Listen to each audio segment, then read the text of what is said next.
Hi, Mr. Cooper. I just wanted to start off the interview by having you offer me a big picture overview of why you're running for this position. Tell us about the position you're running for and tell us about the district and the areas you would cover. Sure. So my name's Kelly Cooper. I'm running for the Congressional Office of Arizona's CD4. The district includes Ahwatukee, Tempe, Chandler, and Mesa. And in Mesa, it's just north of the 20 or the 60. When you get into Chandler and Tempe, it's north of the South 202. So it's a pretty broad suburban community, families and small town neighborhoods that are currently being represented by a big city politician. What drove me to run? I'm a small businessman. When I grew up to a single mom in the north suburbs of Chicago. Joined the Marine Corps right out of high school. I served all over the world. When I got out of the Marine Corps, I went back into the hospitality industry and sweat equity my way through decades into restaurant ownership, acquiring the skills to run business. Today, I have 3 successful restaurants, 2 of them in this district, and on a bi-monthly basis, I'm signing about approximately 100 payroll checks. My experience of going through COVID as a business owner, a husband, and a father really sort of drove this. For as long as I've been driving towards entrepreneurship, I've always led a life where my individual efforts and work are really about finding my own success. But what I saw in COVID was a government that really wasn't concerned with the individual people of this district's success. We made decisions that initially seemed even keeled and a good response, and I wouldn't argue that they were, but after a little bit of time, we had a better understanding and better decisions could have been made in the best interest of the individuals. So my restaurants were all shut down during COVID. And I like to point out things like Home Depot and Walmart were allowed to stay open. And it's really a true sign of where our politicians' loyalties lie. Is it with the individual and the small businesses that most of us strive to do? Or is it with big business not to pick on Walmart or Home Depot, but is it more aligned with big business and big corporations or the individuals and individual freedoms and liberty? So going through that process, having to lay off many families, running to-go food and giving out toilet paper in the community, told me that something different needed to happen. And so I looked around at where our positions were and saw this as an obvious need for improvement. Greg Stanton has been a rubber stamp for Pelosi and Biden for the last 4 years, and really has led us into a very, very poor economic position. How can we improve our economic position? I see that you want to help try to control inflation and help businesses in Arizona. Talk to me more about that.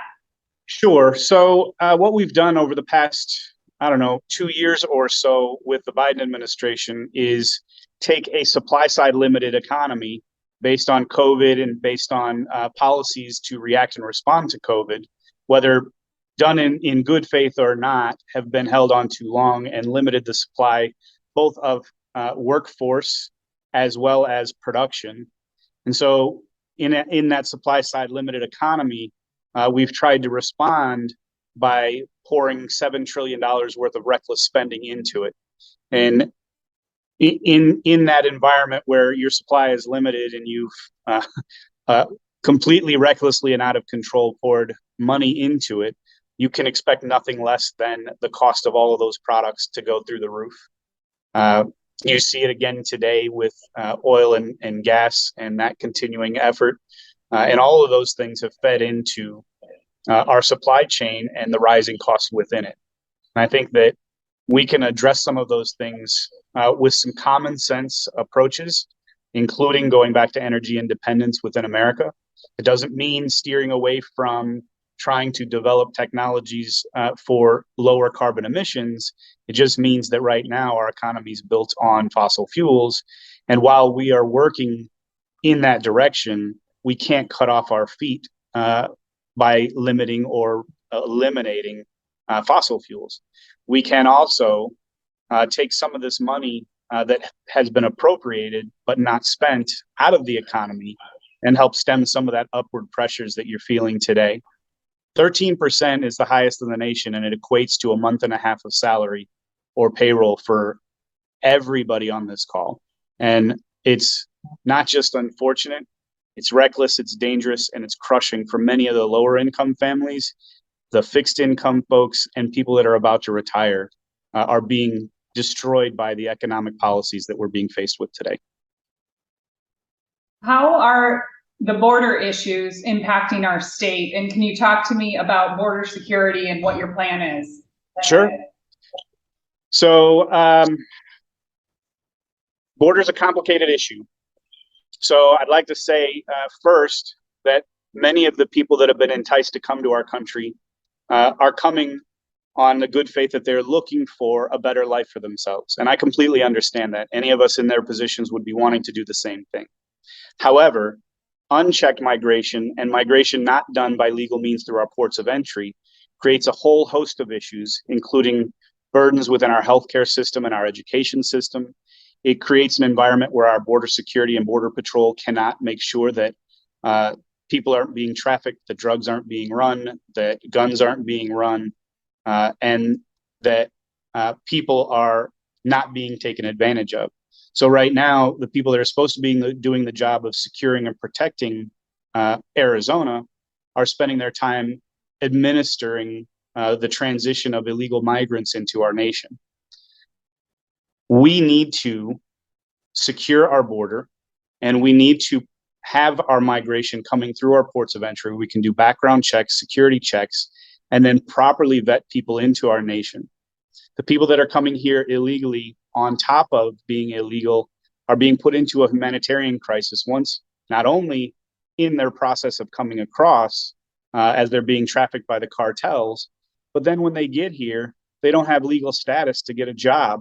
How is it that this administration expects them to support themselves when legally they're not allowed? The employers of our country and our state aren't allowed to employ people that are here illegally. There's a whole host of issues.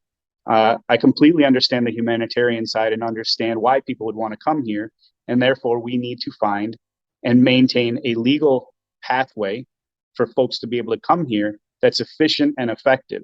But it's not coming across the border, overwhelming our border security, which is allowing for the fentanyl crisis to run rampant over our society, for young women and girls to be abused while they're trafficked across, for people to be put into indentured servitude because they can't pay their coyotes, and for China to continue to push Mexico into a narco state. When you see the border security causing issues with crime and education, can you talk a little bit about your plan for education? Because education has been negatively impacted by the COVID shutdowns and now by the influx of illegal immigrants coming across the border. What is your plan to help with? Well, so education in Arizona, we have some of the most forward-thinking policies on education and school choice. Educational freedom is foundational. Nowhere in this country should you be limited by where you're born and what economic environment you're born in to that for the rest of your life. You should have the ability and the availability to choose the pathway in education to better yourself and better your family. Arizona's worked really hard to make sure that the money follows the student. So about half of the money allocated for public schools would then follow that student to the school of their choice. But on a federal level, you continue to see the Department of Education making it difficult for school choice to be available. So my role is going to be to work very hard to make sure the Department of Education is taking as much out of the local administration of education as possible, allowing for our local communities to really have the most influence and impact on the way that we handle education. And frankly, for me, school choice and the competition that's created from school choice will create a better outcome both in the public school system as well as in the private charter and homeschooling systems. This effort to make sure that we bring these kids that have fallen behind over the last 2 years up to the level that they should be, so that America can compete on the world stage, is one of the foremost and primary missions that I will have heading to Congress. When I need a follow-up question on your border Sure. security, I mean, how many illegal immigrants is going to be okay? I mean, we have so many that have come into our country at this point. I mean, I understand maybe businesses, maybe there's some type of work visa, but how many are okay? They're already damaging our school systems, our economics. They're creating an impossibility for blue collar workers to get paid properly. How many is? I don't think any. I think everybody that comes here should come through an illegal means. And so we have to figure out a way to secure the border to stop the flow of what is it, approaching almost 4 million in the last 2 years. We need to have those folks coming through the ports of entry where they can be vetted and background checked, and then acquire a green card so that they can support themselves when they come into our communities. And then we need to look at the folks that are here and figuring out a way to have them go through that same process if they're going to stay. And if they're criminals, they shouldn't be here at all. If they've either in their home countries or here been found guilty of a crime, should not be allowed to be in America. I hope that answered your question. How many legal immigrants do you feel are going to be okay? And do you believe in amnesty? Amnesty is a great question. I'm not sure the exact answer right now. I have to look deeper into the situation on amnesty, because I do know some folks that have been here since they were very, very young. The sins of the fathers do sometimes affect the children, but we need to find the most humane way to handle that. How many people should be here from an immigration's perspective? Well, that depends on needs and merit-based immigration, which is what I believe that the reform should be based on. Asylum should be applied for in the home country or the next safest country nearest them, similar to the Remain in Mexico policy of the previous administration. Having people come through the humanitarian crisis of traveling across the world in a very, very dangerous environment where they're being taken advantage of is not the appropriate response for folks that are in an asylum needs basis. Is finding a safe port to claim that, where they can apply for it, be vetted out, and then either approved or denied that case. But I would also argue that the need of America will dictate how many immigrants we should be accepting into our country. And there's a lot of other stuff that needs to be untangled before we can really figure out what that need level is. On education, back to that, where do you feel the role of parents are in the decision-making process of where these children go and what's best for them? Sure. And how do you feel their voice needs to be addressed in a lawful way? Yeah, well, as a father of a second and a third grader, I say that the parents' role is primary. I didn't have children and raise children to this point to give up the responsibility of effectively and properly raising my children to a bureaucrat, a government official, or an administrator at an education facility. That's my responsibility. What I ask for when I send my children to school is for them to get an education in hard sciences so that they can compete on the world stage and a local stage. And I would expect no one to be pushing harder than the parents in this district, in this state, for the primary responsibility of education and choice in education being the parents. Proficiency in English and math and the core subjects has gone down astronomically in the last 5 years. Why do you think that is? Sadly, I believe that those declines are both COVID related as well as distraction from the administration. And I don't mean the president, I mean the administrators in the school districts and school boards being distracted by equity training and things that aren't of the lines of math and science and reading and things that you will need to be successful in our society. Those issues are very important, but again, they belong with the families and the parents. Culture comes from your home, not from your teachers in school. What do you feel about government overreach? I know that you talk about that a bit as far as part of your platform. Can you talk to me a little more about government overreach and how that can be kept in check? Sure. I think that we have a 10th Amendment in our Constitution that accurately and effectively dictates how this stuff should be handled. So the Constitution's not all that long. Anyone out there that's watching this has probably already read it. But anybody that's unsure of what it says can probably read it in an hour or so or less and find out that there are certain responsibilities that are given to the Senate, the Congress, and the executive branch. And anything outside of those specifically mentioned responsibilities are pushed back to the states and become the states' responsibilities. The foundation of this country was a collection of states that just needed an overarching government to manage interstate commerce and trade and matters of invasion or attack from foreign entities. It wasn't to control the society. We fought a civil war, or we fought a revolutionary war to give back individual freedoms and individual rights, not to then somewhere 200 and almost 50 years down the road say individual liberties and freedoms are secondary to federal rights. So as a constitutionalist, I'll tirelessly fight for the proper role of the 10th Amendment in our Constitution. And frankly, I'll advocate for folks in the state and the state legislature to effectively and properly represent the people in their state. How do you feel about lobbyists and outside interest groups, and how do you anticipate yourself interacting with those groups as opposed to the people that you represent? Well, sure. I think it's a great question. And I think we all have to understand that every one of us is a lobbyist. Anytime you're talking to a politician, you're lobbying that politician on your behalf.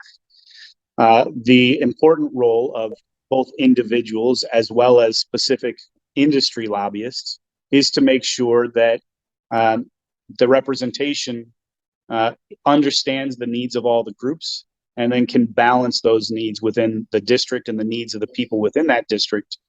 And I think my background speaks highly about my information base. Oftentimes, I'm one of those people that's going to be looking for somebody that is an expert in a subject. And then I'm going to take that expertise and I'm going to use that information, take it back to my core, my foundation, to make the proper decision for the district. I think what you're getting at is, should big bank or big money lobbyists have a higher impact or higher influence on politicians versus the people of the districts that they represent? And I think that the answer is no. I do think, however, that all of us as individuals have a responsibility and a right to lobby our politicians, as well as small businesses, medium-sized businesses, and large businesses. And then it becomes the responsibility of that representative to balance the needs of all of those groups for what turns out to be the best interests of the majority of the people in that district. When it comes to fundraising for yourself, Sure. How can supporters help if they're a supporter of your cause? Yeah, absolutely. So supporting financially is easy. You go to the website and right there at the top, you'll see a button called Contribute. I make sure that it's called Contribute and not Donate specifically because we are on a movement to make sure that we protect individual liberties and rights and freedoms. So it is a contribution to that movement. So anybody that lives in the district or out of the district that wants to support, you can go to kellycooperarizona.com and you can contribute there. And then contributions otherwise is sharing the secret, talking about who we are and what we're all about. It's putting up yard signs, helping with street signs. It's making phone calls. It's texting your friends. It's hosting a meet and greet with not just like-minded people, because we can't talk within our bubble. We have to talk to everybody else. And I think it's important that we don't be divisive in this political climate. We want to welcome as many people into who we are and what we believe, because I believe that the foundation that I'm trying to bring and the platform I'm trying to bring is in the best interest of the majority of the people, if not all the people, and will make everyone's lives better and return the responsibility of living an effective, productive life back to the individual. Do you have any endorsements, and are you anticipating an endorsement from President Trump? I have a ton of endorsements from all aspects of life. Scott Perry, Leader McCarthy, the Arizona Police Association, the Phoenix Police Sergeants and Lieutenants Union. We're endorsed by AZ Cops, Kash Patel, and breaking news, yes, I do expect to receive the endorsement of former President Donald Trump. But that's not happened yet, so we'll see if it does. Is there anything else you can think of to offer as advice to citizens that want to be involved? Any other actions that should be taken by our community members that you can recommend? I mean, honestly, it's just be involved. Don't be shy. Don't be mean and picking fights and abusive to other people, but share your beliefs. Talk about who you are. Talk about what you're about.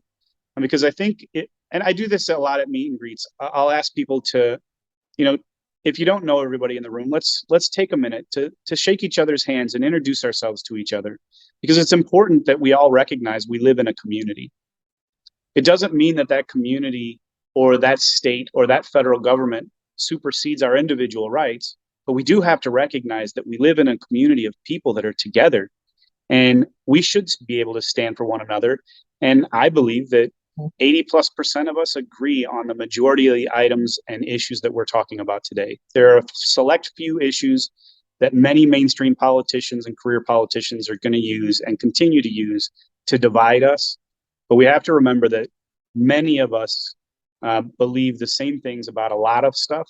And the majority of us, if we just talk to each other, will find that we have a lot of common ground to come together on. As far as your opponent, how do you feel your chances are, and what are your differences, and how can you beat them? Yeah, so my opponent is a big city politician. He has had the benefit of his entire voting base drawn out of his district, including his home. He lives several miles out of the district, does not live in the communities that we live in, does not understand the decisions that we make on a daily basis, and frankly, for the last 4 years, has not effectively represented what it is that we need. I have a great chance of winning. The district, as we said from the beginning, is Ahwatukee, Tempe, Chandler, and Mesa. The district's been redrawn, so we have a great mix and an even mix of independents, Republicans, and Democrats. And so when we talk about the issues that are facing all of us today, we're going to talk about the things that are most prevalent for people. It's gas, it's groceries, it's inflation, it's people that are approaching retirement and watching their 401ks be destroyed from underneath them and having to face the prospect of not being able to retire. It's Social Security not being able to keep up with the pace of inflation that's been on the rise as a result of federal government's mismanagement of economic policy. It's people on the lower end of the scale that can't afford to buy gas, groceries, and baby formula. They have to choose between walking to work so that they can afford their medicine and their food, or buying gas so they can get to work fast, but then they can't get the medicines that they need, or they can't buy the baby formula that they need. And that's a travesty in American society. We're the richest nation in the world, and that should never be the case for anyone here. My opponent has stood for withholding federal funds from our state without reinstituting mask mandates. My opponent has been caught on Zoom voting from a yacht in Utah while the rest of us were mandated to be in our homes.